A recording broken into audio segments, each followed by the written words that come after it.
just as easily as she can leave the story, Myne can just as easily come into the story again.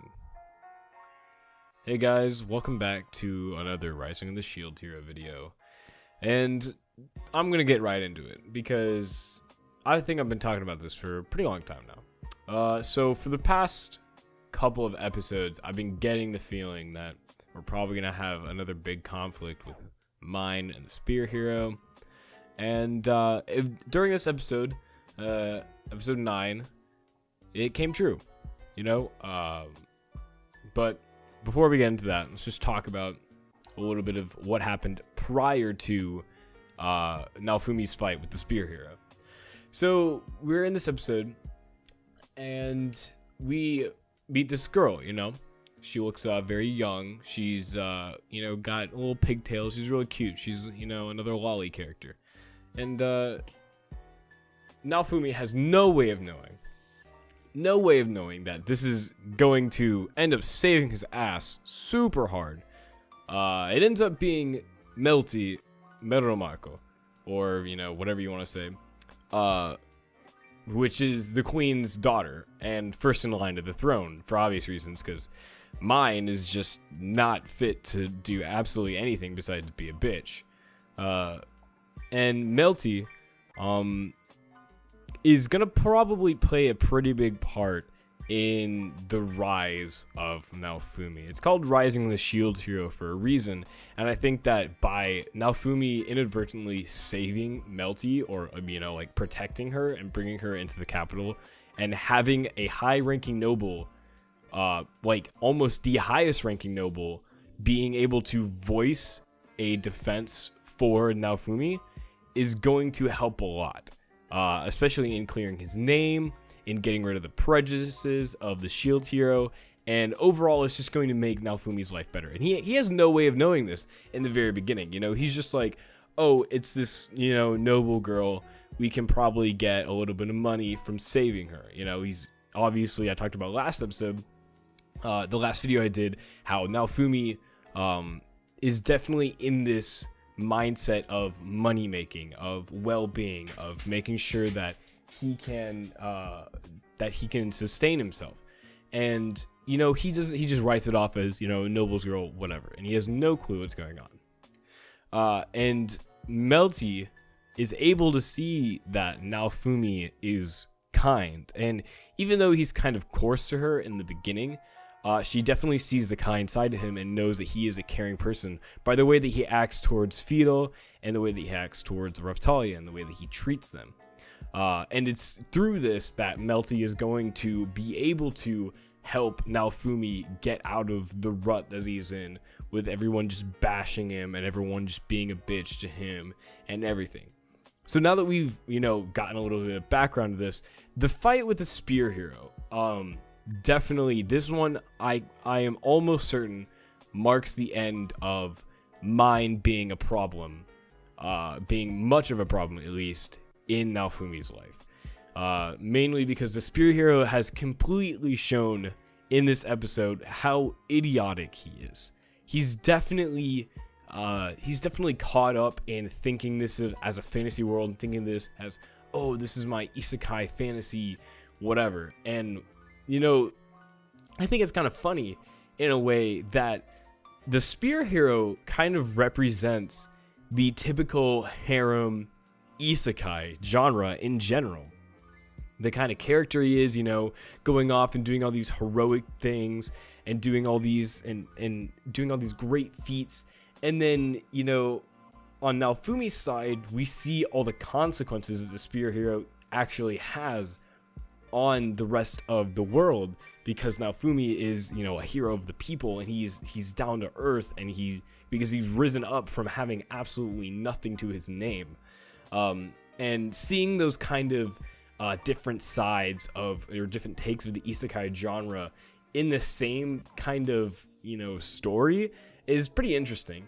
I can't really say much for the other heroes, mostly because they haven't been featured as much, but mostly the Spear Hero being characterized as idiotic and self-serving and lofty is really cool. And during this fight, the Spear Hero reveals, obviously, that he's got a thing for lolly angels. And it's pretty, it's pretty demoralizing for him, or at least for us knowing that he's like this, because, you know, he's just so far gone into his own delusions of what this world is that there's no saving him at this point. And it's a wonder why Myne even backs him up at this point. Like, she spends the most time with him out of anyone. And it's probably because he's slightly attractive. Like, he's meant to be the, like, good-looking, charismatic, is good at everything kind of person. And that's why Myne is drawn to him.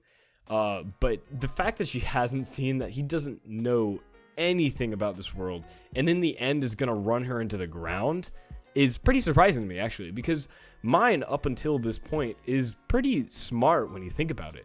The way that she's using her standing as a prince of the royal court, and, you know, is accompaniment of the shield, or of the Spear Hero, she's in a very good position to exert her authority, and she does it quite well. I know that everyone in the community loves to hate on Myne, and don't worry, I shit on her any chance that I can, but it's interesting whenever you take a step back and you look at what she's doing and realize she's doing a really good job of exploiting her power.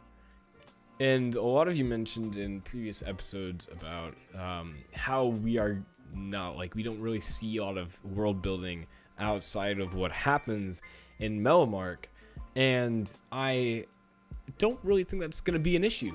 I think there's a lot that this series can expand on with the political power that we've already seen displayed in the anime, and I don't know if necessarily this adaptation will fully show the range that the series has in its political developments, and I think that's going to be kind of sad.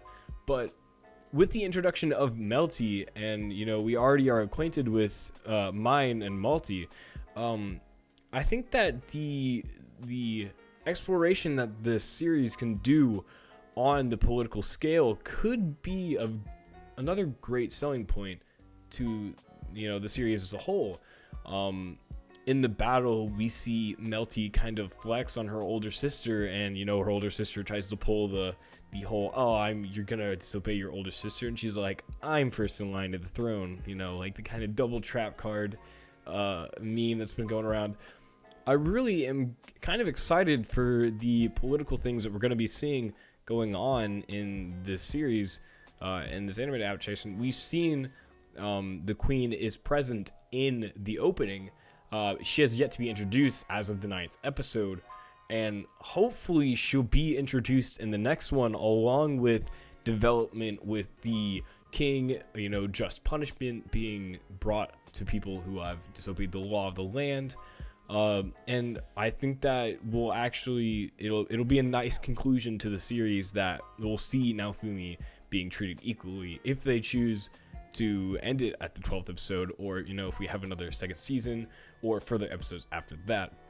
Another big point of this episode was Naofumi's interaction with the Pope of the church. We see him try and get holy water to purify Raphaelia's curse, and we see the nun is even someone of the church who's supposed to be kind to everyone, is trying to, you know, kind of put down Naofumi in their own way by giving him the cheap stuff. And, you know, Naofumi points this out, obviously, because he's not going to take this crap anymore. And the Pope does something very weird. He kind of, you know, just shuns, or not shuns, but disciplines the nun, and, you know, casts her out, and is like, if you're going to do this, this is not what our Lord teaches us. And I'm getting an ominous kind of feel from him. I think that it probably ties into what you guys have been saying, that Naofumi is, you know, seen as a demon in some cultures, and that might have an effect on the way that the Pope treats him. But the Pope's talk with Naofumi just puts me on edge slightly. It gave me a very odd vibe, and I do not really trust what he's going to say. I think that he might be another villain or another obstacle that Naofumi and his party will have to overcome in the future, but I'm not too sure as of this point. That's just a hunch. But yeah, if you know, or if you have other opinions on the Pope, or possibly the political turmoil that is going to be happening in the upcoming episodes of Shield Hero, leave a comment down below. Tell me what you guys think. If you like this kind of content, make sure to like the video. Subscribe if you haven't. I got weekly videos mostly. My uploading schedule is kind of weird because I try and do this as much as I can, in between my work and classes. But I do try and get weekly videos on anime. I have another video coming out. Should be in the next couple of days. It's been in the works for a while, but I haven't been able to work on it. But yeah, hopefully that'll be out soon. And without further ado, I hope you guys had a great day. I hope you guys have a great week, and I'll see you next time. Peace out.